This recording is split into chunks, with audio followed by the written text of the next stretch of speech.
আসসালামু আলাইকুম। এই তো সকালে আমি পড়াতে আসছি আর এখান দিয়ে আমার স্টুডেন্টের মা খিচুড়ি রান্না করছে।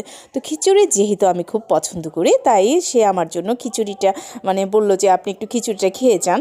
তো আমি আবার বলছিলাম যে ভর্তা বাটার পরে যে তাহলে একটু পাটার ভিতরে খিচুড়িটা মাখান। তো উনি আবারও এই দেখেন কি সুন্দর পাটার ভিতরে খিচুড়িটা মাখাচ্ছিল।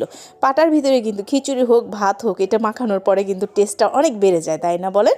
আমার মতো আপনারা কে কে পাটায় মাখানো খিচুড়ি বা ভাত পছন্দ করেন অবশ্যই কমেন্টের মাধ্যমে জানাবেন। এই তো সে ভাতটা মাখানোর পরে খিচুড়িটা মাখানোর পর সে আবার আমাকে খাওয়াই দিচ্ছিলো, তো সেটা আবার ভিডিও করা হয়নি। আর এখানে আমি খেতে বসে পড়েছি। তো দেখেন খিচুড়িটা কিন্তু আমার কাছে খুব ভালো লেগেছে। আর নর্মালি আমি খিচুড়ি কিন্তু খুব পছন্দ করি। আপনারা কে কে পছন্দ করেন অবশ্যই কমেন্টের মাধ্যমে জানাবেন। আর ভালো থাকবেন, সুস্থ থাকবেন, আমাদের পেজের সঙ্গে থাকবেন। আমার পেজকে অবশ্যই ফলো দিয়ে আমাকে সামনে এগিয়ে যেতে সহযোগিতা করবেন। আল্লাহ হাফেজ।